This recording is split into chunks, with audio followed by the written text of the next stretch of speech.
Welcome back, everybody, to me being pissed off about the Wheel of Time. And this is the third time I'm recording this video because of reasons. And we're here to talk about chapters 31 to 37 of The Shadow Rising. And, yeah.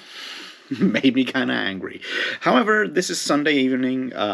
I've had a relaxed weekend. I got to talk to AP Canavan again, like after a year, I guess. the Critical Dragon, for an entirely fun, chat we had last night. And I spent the rest of the weekend reading good books written by Sir Terry Pratchett. I did about a bunch of Discworld rereads. I'll do videos on those as soon as I can. And, yeah, maybe I'm mellow enough to actually talk about what pissed me off about Wheel of Time again. We will see. Let's get this started, shall we? Well, cheers.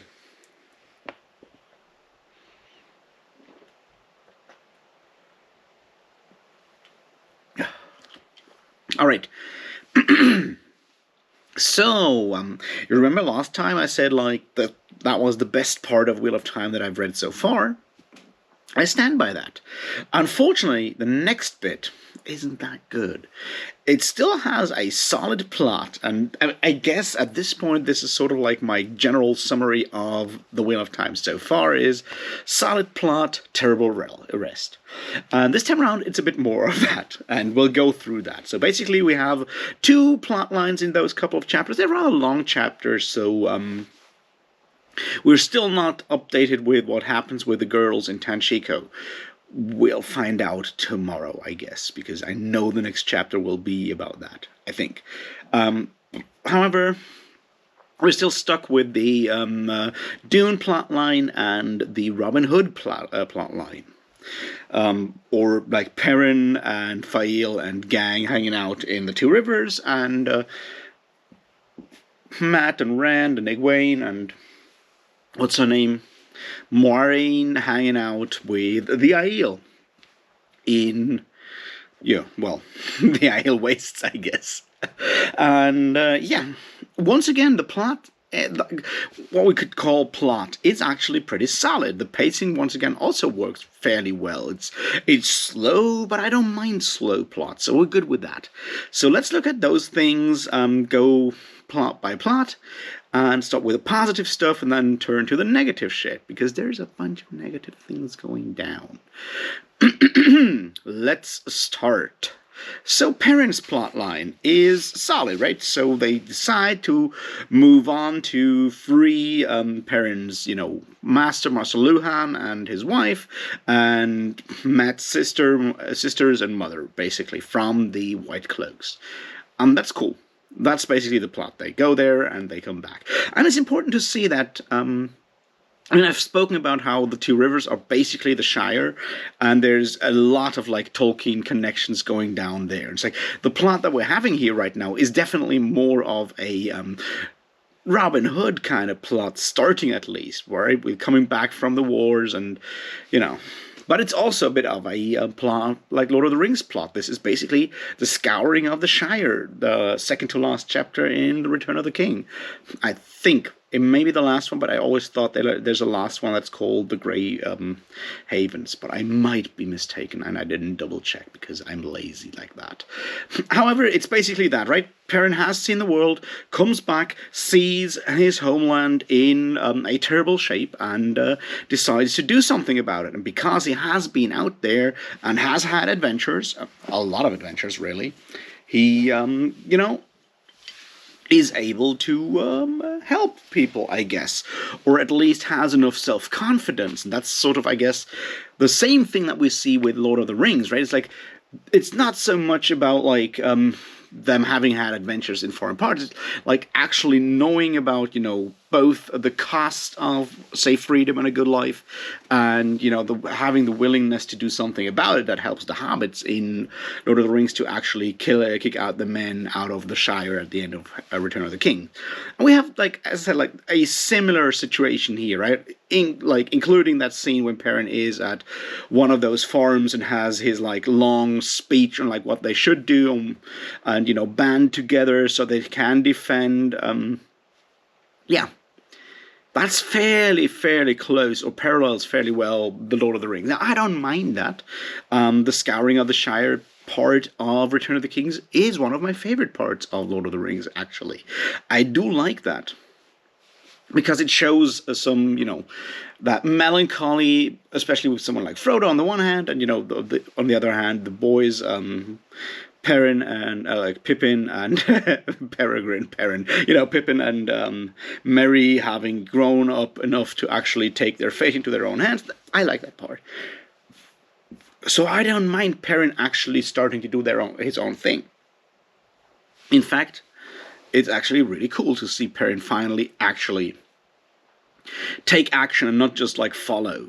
That's really, really good. That part. Also, the overall plot, like them, like riding there, him holding his speech, like raising the countryside, having all of those people go home to Emond's Field, and I don't want to call it Hobbit, but you know what I mean. And some of the boys following him to become sort of like his strike force. And even the rescue attempt, that's solid writing. That's fine. It's like I can live with all of that. That's actually pretty well done. There's obviously negative shit going down there as well, and we'll talk about that now. So let's start with the least egregious. And there's like another thing in there that's like a common one that I'll use at some point, but let's start with the least egregious one. That's basically Verin Mathrin, right? Verin Sedai shows up. I mean, we met her at the end of my last talk, right? They meet them at the old sick house, and yeah, for whatever reason, there's Aes Sedai. I mean, yeah, so what? And see, the issue is that Verin Mathrin was a cliche character before. One that I don't mind that much. I mean, I would argue that the idea of the kind of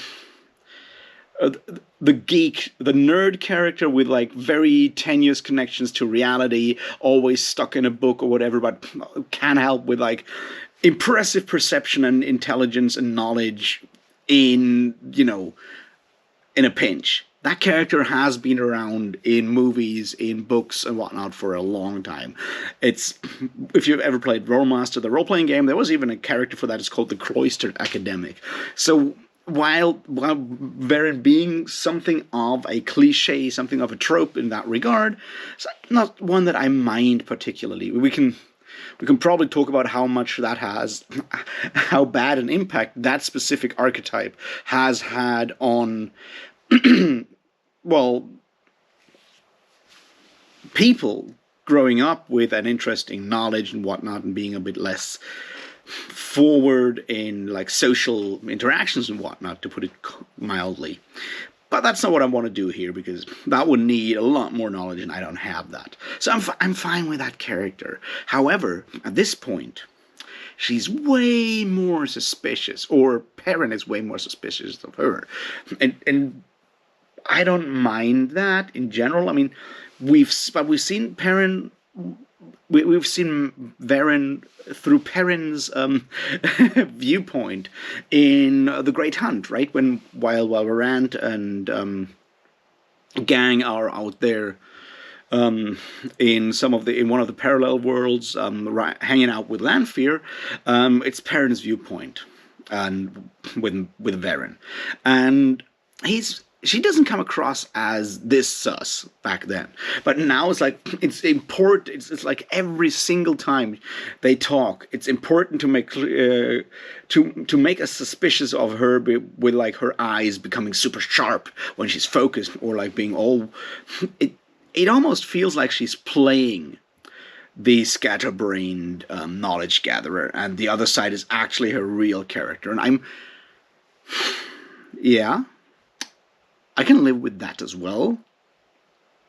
My problem with it is that it's sort of like, once again, one of those changes, right?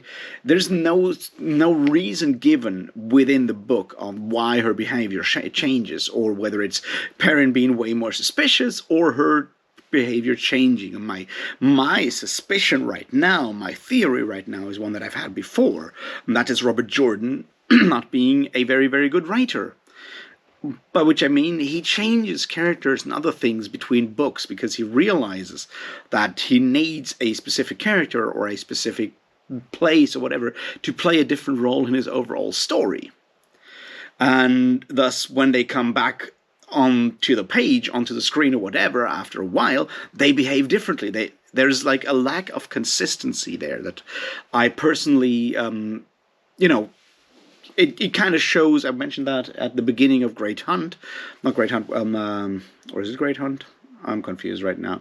No, it's at the beginning of Dragon Reborn, when the girls come back to Tar Valon with Varen Sedai, and suddenly Egwene behaves like a real bitch towards Nynaeve. And while there are probably reasons for that, it just came out of the blue, and there's no natural change or anything like that. And I know I don't need that change, but it would be nice to have it. It just feels a bit odd that like characters change between books because they feel, yeah. So that's sort of something that I find with Varen. Like at this point, she comes across as super suspicious and like almost evil and treacherous or whatever, and I'm getting suspicious there. Like maybe that's exactly what Robert Jordan wants, but if it is what he wants, then he's doing it fairly ham-fisted now again, because I guess that's part of like his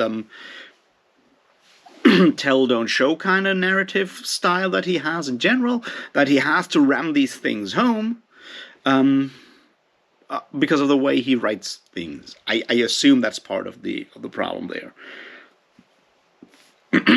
So yeah, that's one of the milder things that I found annoying.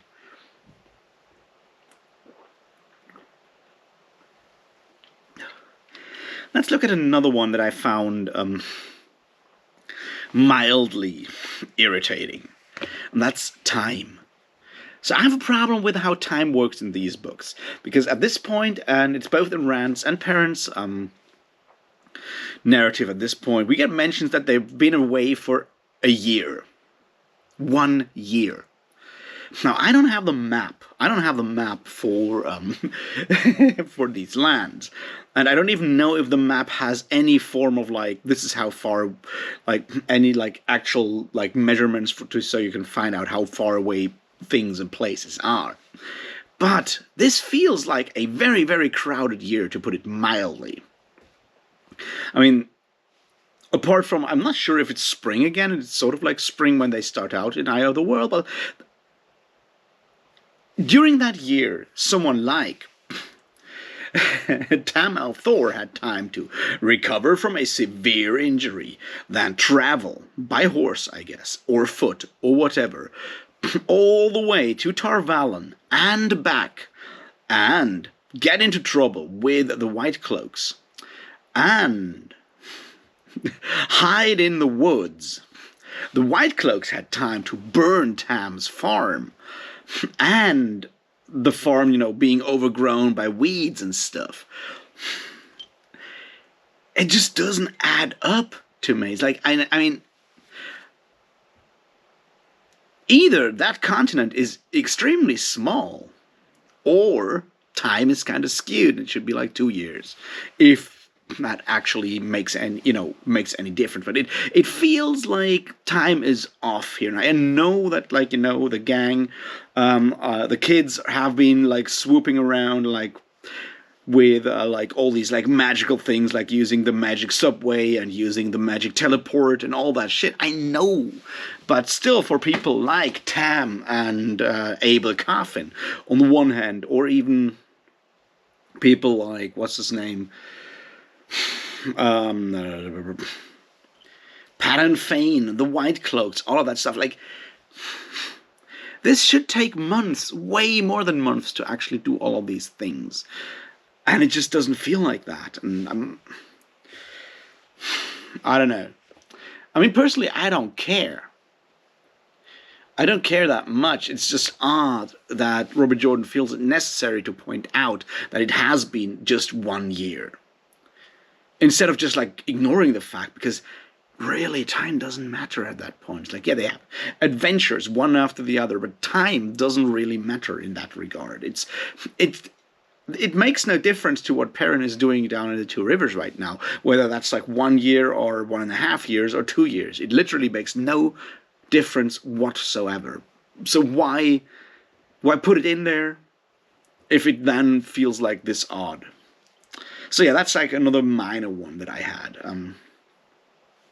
Now let's look at the big one on Perrin's side. So the big problem with Perrin's side is Lord Luke, whom I still claim to be a Forsaken. I don't know whether he is or not. I have not checked. I just assume he's a Forsaken. And probably also Slayer. I'm not quite sure about Slayer either, but, we'll see. Point is, he comes into that farm, does a bit of grandstanding, lets everyone adore him, and then moves off because Perrin puts forward his manliness or whatever. And something in that scene really rubbed me the wrong way. And that is when he, greets everyone, and he greets Fael, Zareen, whatever her name is, and in that situation, when he touches her, she just basically blushes and is almost ready to swoon because of whatever. And that kind of rubs me the wrong way, because it's sort of exactly the same thing. He may even use the same vocabulary that he used, he being Robert Jordan, in Matt's chapter in Camelin, in Dragon Reborn, when it is Queen Morgaze with Lord Gabriel, whom I also accuse of being a Forsaken, because, yeah. And my problem is that it basically makes, so there's two things to this. The first one is that we have those Forsaken that can use their weird powers to overcome or to just capture sexual desires. It has that weird sexual connotation again. It's of women, and that is once again playing to that old racist stereotype or racist narrative at this point, that the men of the other, whether they are black, gypsy, Romani, Muslim in recent history in Germany at least, whatever, that they come into our country, and our good white women are incapable of resisting their animal magnetism, their sexual magnetism, for whatever reason. And that's a narrative that has led to a lot of racist violence. And he kind of plays into that when having the evil ones just touching and looking at those girls, and they just melt with one touch. I mean, it's a narrative or a pattern that you find in a lot of other things as well, but it's racist at its basis, and he just does that. So that's the first side of it that I find really problematic and really fucking annoys me, and it should be called out, because it's not that those people are sexual predators, which I can live with that. I mean, they're supposed to be evil, right? No, the point is that those women are incapable of resisting. That is where the problem lies, and I find that highly, highly problematic, really. And this is the second side of it. It's the women are incapable of resisting. But on the other hand, when Rand encounters Lanfear, both in Great Hunt and here in Dragon Reborn, no, it's at the beginning of Shadow Rising, actually, and the beginning of Shadow Rising. And every time when Lanfear shows up with either Matt or, what's his name, Perrin, they, manly men that they are, have no problem resisting her charms. It's the same thing with Berylin and both Rand and Perrin after that. So every time it's the men are very steadfast and able to resist all the advances and charms or whatever of women, whereas our women characters, our female characters, melt away as soon as a dude shows up. We have seen that with like Avram. Is it Avram? I think it's Avram, something like that. The Tuathon in Eye of the World and Egwene on like a harmless level, whereas Rand at the same time can totally resist Else Grinwell, no problem there. Now we scale it up, and we have those actual evil people, those dark ones, not dark ones, Forsaken. And they just use their like sexual power. Women melt away and are incapable of resisting, and Matt, Rand, and Perrin can all resist Lanfear. Yeah, and that's that's not only racist, it's at the same time also misogynist and sexist as fuck. And that's a problem. It's like, once again, I don't think Robert Jordan put these things in deliberately as like racist propaganda. I don't think that. But I think that he put them in because subconsciously, because he was very much susceptible to these kind of narratives that have been around forever and ever and ever, and didn't think about it. And I think it's important to point him out because we could maybe try to avoid perpetuating them. Wouldn't that be great? So yeah, that's like the big one that really fucking pissed me off a lot about Perrin's side, because it kind of mirrored that and echoed what happened with Morghese and whatnot. And that just, sucks, is what I'm trying to say here.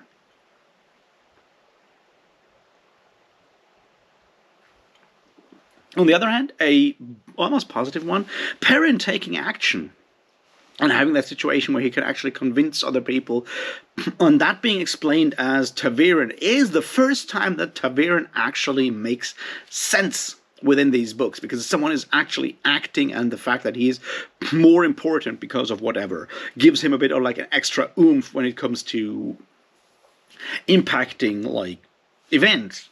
That's fine, because until then Robert Jordan just used it as like shit's happening to people and like, yeah, you're ta'veren, you're fucked because you have no choice whatsoever. But the point is, they have choice. They even have more choice than other people in a lot of ways. So that one, yeah, that's pretty good. Just wanted to say that because I don't want to be all negative on this. So let's look at the other side and what's happening with Rand, Matt, and the girls and whatnot on Arrakis, the Ale Waste, whatever. So they come out. Rand becomes King of Kings, Lord of Lords, and what else? Chief of Chiefs. Of the Aiel, because he gets like the double dragon. He gets like a dragon on each arm, magically tattooed on his skin. No one knows why, but that's how it is. So he is that. There's obviously some people who don't want that, and we'll see how all of that works out in the near future. So there's probably Jaime or whatever his name is, and Dune has a different name here, whereas Ruark is obviously Stilgar, I guess. And we'll see. I mean, there's more than just parallels to Dune, but they are strong, and I can't just help myself to not point them out from time to time. I guess the big question is whether Moiraine is at that point actually Jessica or not, and I don't know. So yeah, but from then on they just like wait for Moiraine and Aviendha to show up, and there is, plans, because Rand decides to do things, and the women are obviously not happy with this, because this is a world in which we need to pretend that women actually know what is going on, or that women are actually behind everything, are trying to control everything, which is part of what makes Wheel of Time as a whole so atrocious. The idea that there is this huge female conspiracy to run the world, which is a fairly misogynist idea in general, right? But it is there, and that scene in that tent, that sweat lodge tent, when they're sitting around, basically in a sauna, planning how to deal with Rand, it's in your faceness just really rubs me the wrong way. It's like, yeah, right? We pick something that is connected, as far as I know. I don't know much in that regard, but it's very much connected with, tribal, cultural, Native American cultural practice or whatever, and there it's very much restricted to men, so we just like gender flip that and have women in there and have them plan all this terrible stuff towards Rand and other men. That's unnecessary. That's really not. I don't know. Didn't like that. From there on out, we have obviously Avienda running around with Rand, behaving dumb because of Robert Jordan sucking at narrative devices. And that's what we need to talk about now. And that is obviously, first, the dream thing that's going on with Egwene and Elaine, which is, once again, also terrible. Because the idea of like them meeting in a dream to figure out stuff and synchronize their activities, fine, really cool. The fact that at that point it's Elaine behaving irrationally, posing naked or merely naked, half naked and whatnot, because she, I don't know, she's thinking of Rand and nothing else. She's, so to speak, Randy. Once again, it just feels really shitty because it feels like Robert Jordan can't write female characters. He just really is bad at it. It's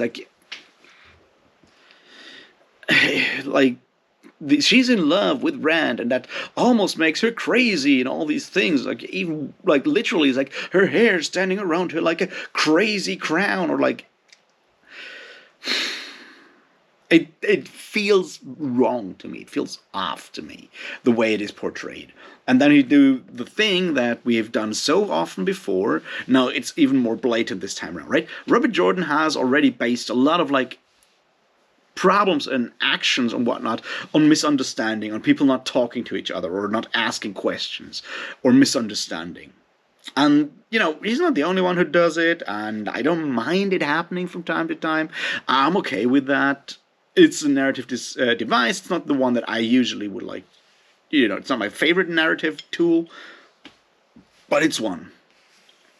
However, this time round, it's even more blatant, because what we do is basically we have like Egwene, you know, whipped away by magic stuff right at that point when Elaine is saying, like, tell him to only care for the first letter, not the second one. Egwene misinterprets it. It's like, she wrote your letters, and those are, like, because she doesn't know what's in those letters, she's like, yeah, you know, tell Rand, she's to Avienda, tell Rand that all in those letters is true. And Avienda does know even less of that, and she's like, tells it, and Rand is confused. It's like there will be more like fallout from that situation. There'll be consequences. I'm 150% sure. I just feel it's lazy to do it that way, because it's literally because of like a magic device of basically author fiat to just pull her away in that situation, and it just feels super lazy.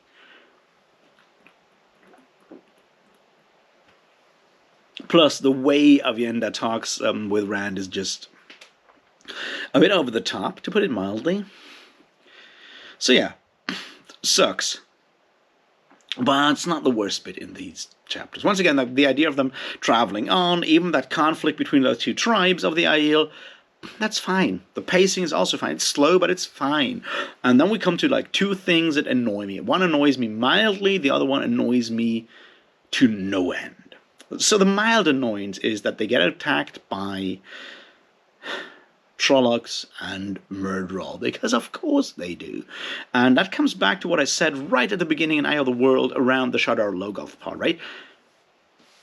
If all you have is Trollocs and Myrddraal, and you throw hundreds of those at your characters in the first novel of a 14-novel series, at some point it will get repetitive as fuck and boring through that. It lacks all impact. It's like, yeah, so this is book 4. The group gets attacked by hundreds of Trollocs and some Myrddraal. You know what, Bobby J? I don't fucking care, because I know they will survive. They're just an annoyance at this point. You'll just throw another wave of grunts at the party to, you know, have an action scene in there for a moment.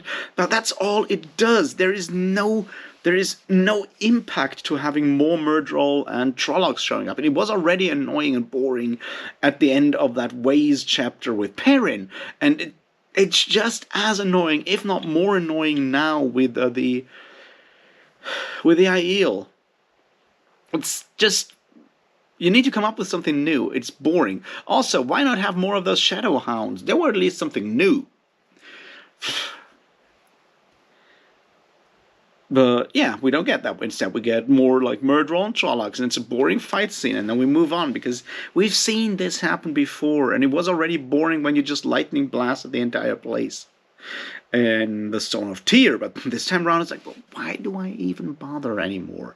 So that's the mild annoyance that I have. Now let's talk about the big one that is really terrible, and yeah.